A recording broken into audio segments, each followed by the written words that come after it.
September 27th. Time check, it's 9:17 a.m. We're going to ano love? Grouse Mountain. Grouse Mountain to ski.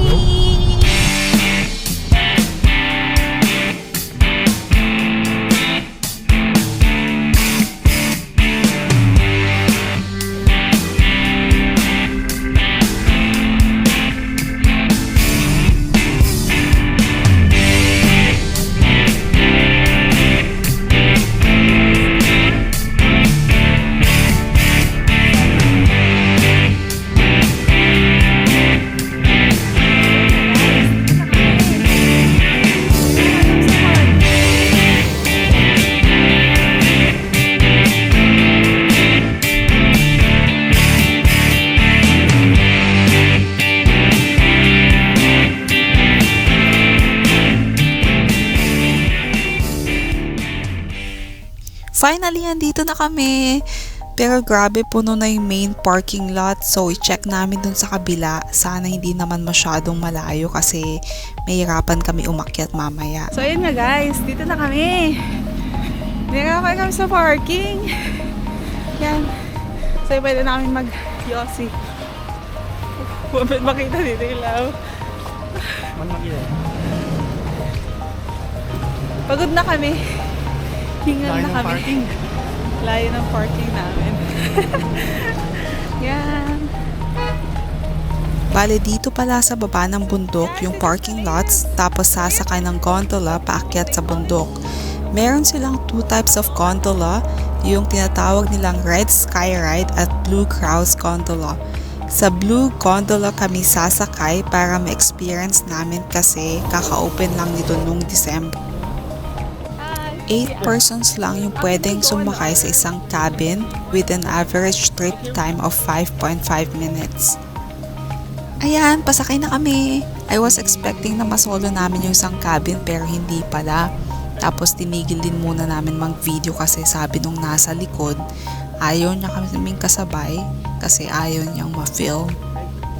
So may kasama kami sa cabin na family of 4. Okay naman yung biyahe paakyat, smooth naman, tapos may upuan pa. Ang disadvantage lang ng maliit is nakakailang magsalita. Unlike dun sa malaki, yung Red Gondola, na walang pakialam yung mga tao kasi lahat nag-uusap. So medyo mas maingay siya doon. So habang paakyat, makikita natin ang buong Vancouver. So yung Grouse Mountain pala ay located dito sa North Vancouver. Ayan, unti-unti na natin makikita yung mga snow habang paakyat. Of course, excited din ako kasi first time ni Hubby makakita ng snow ngayon.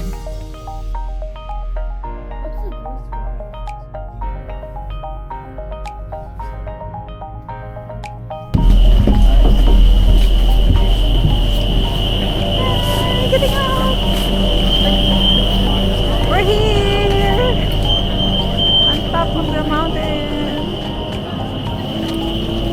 Dito na kami, guys. Hi! Dito na kami sa Grouse Mountain! Welcome! Ito, North Van. So, habang pakyat niya kasi kami nag-video kasi sobrang liit nung lift. Bago yun yung Blue Grouse Gondola. Tapos, ano to? So, ayan, sobrang bilis lang ng biyahe. Pakyat. Hindi siya masyadong malamig. So, feeling ko maging okay naman yung outfit natin. Kahit wala kami mga scarf, mga goggles. Ayan, so, first thing, siguro mag-ikot muna kami. Tapos, ski na. Ayan. See you later. Ito yung ice skating area, tapos sa baba pwede mag-walking. So pupuntahan namin yan mamaya after namin mag-ski. Habang nakapila kami para sa ski boots, tanaw namin ang napakagandang view. Hindi talaga nakakasawang tignan ng snow lalo na kapag nasa ganitong pasyalan. And by the way, since nag-online booking na kami, kukunin na lang namin yung boots, ski, helmet at yung ski poles. Yung ski boots, sobrang bigat niya at ang hirap isuot. Yung feeling na parang mababali yung paa mo, so dapat yung saktong size talaga yung kunin mo, kung hindi magiging uncomfortable ka. Tapos yung size ng ski at poles ay nakadepende yun sa height mo. And then yung ski ni hubby ay size 160 at 140 naman sa akin. There you go. Since ang dami ng ski videos ang pinanood ni hubby, alam na niya halos yung ginagawa niya. So kumbaga, i-apply na lang. Pero in all fairness ha, ang bilis niya matuto. Mas nauna pa nga siya sa akin nakababae. Wait, be careful, love. Ano ba? Oo. Alis tayo, gugutin nga. Go this way, the other way.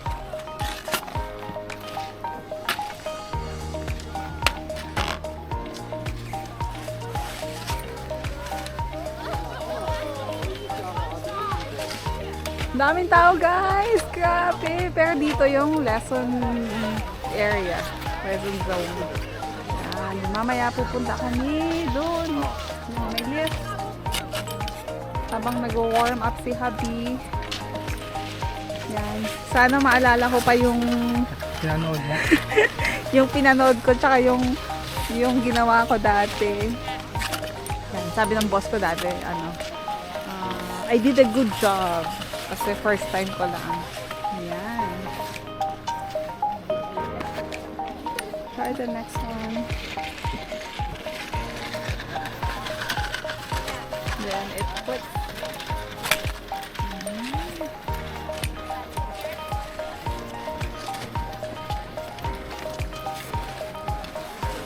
Careful na ba? Tika lang.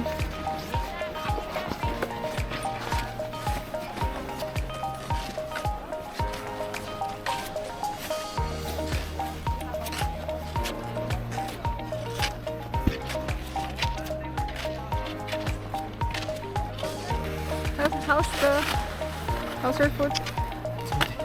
Good? Kasi sabi na kanina, sakit daw. Ganun talaga, masakit pag unang lagay ng shoes. Pero dapat sapatos lang. Kasi dapat fit na fit sa'yo para hindi ka mahirapan.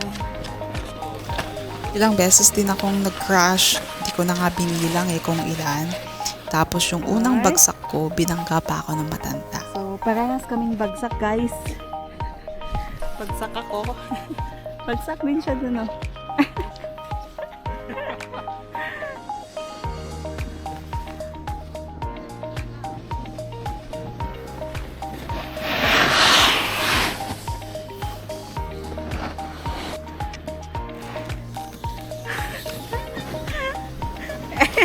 I'm here again. This is life. This is how you learn. Kawan lang. Ang galing naman niya. Matuto. Ang bilis niya matuto. Makikita nyo din mamaya, ang daming mga batang ang gagaling mag-ski. Para silang mga bibe na sinusundan yung nanay nila. Sobrang nakakaingit ang gagaling. Mahal!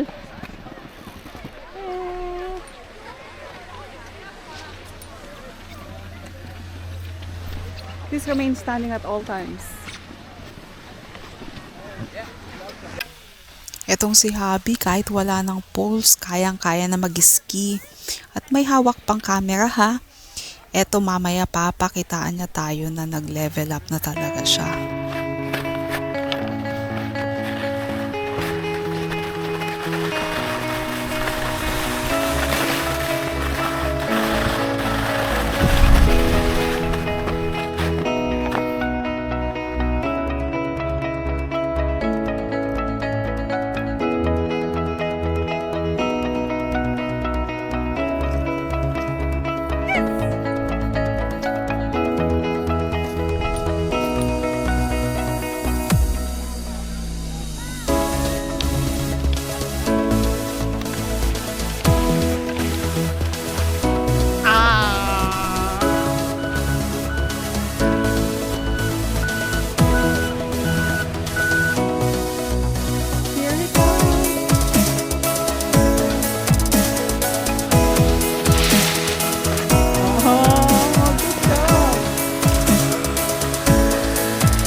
finally, nakababa din ako successfully. So, papunta na kami sa lift, paakyat para ibalik yung rentals. So, mga 5 hours na ata kami nag-ski. Medyo matagal na din ha.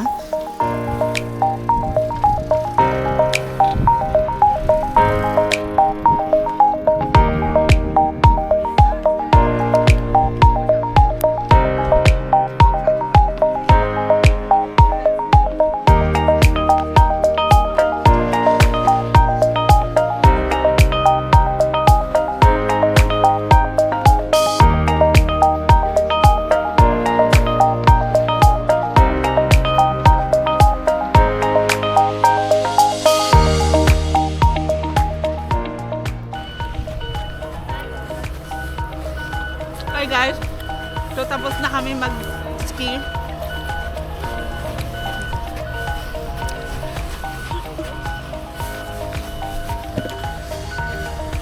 Gutom na kami.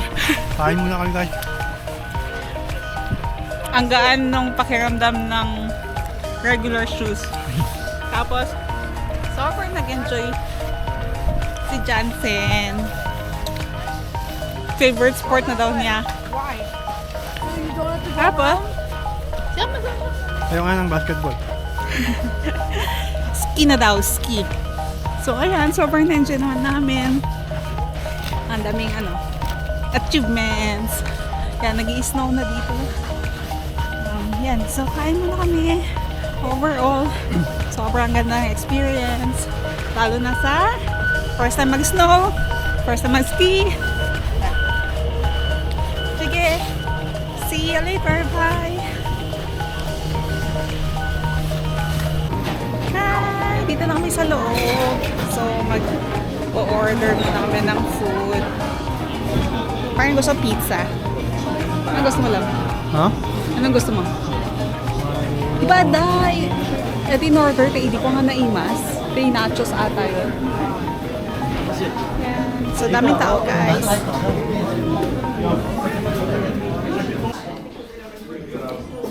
Okay, Mas? Lalo na mabisin ka. Ito, beef chili, loaded beef chili. So, meron siyang cheese, beef, rice, yung matigas na rice, onions, Yung long grain. long grain. Yun. More than. After kain, maglalakad muna kami sa labas. Madadaanan namin yung ice skating area na punong-puno. Tapos makakasalubong din namin yung mga naglalakad sa snow gamit ang snowshoes. So lahat yun, may rentals yung skate, tapos yung snowshoes. At makikita din natin yung Santa's reindeer. Yan. Tapos iba din yung ganda dito paggabi. No wonder may mga nagna-night ski hanggang 10 PM pa. So, napakaganda, napaka-romantic ng vibe. Tapos may music, tapos may lights pa. Ang ganda ng experience talaga.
Hi guys! Dito kami ngayon sa, ano ba tawag dito? Park.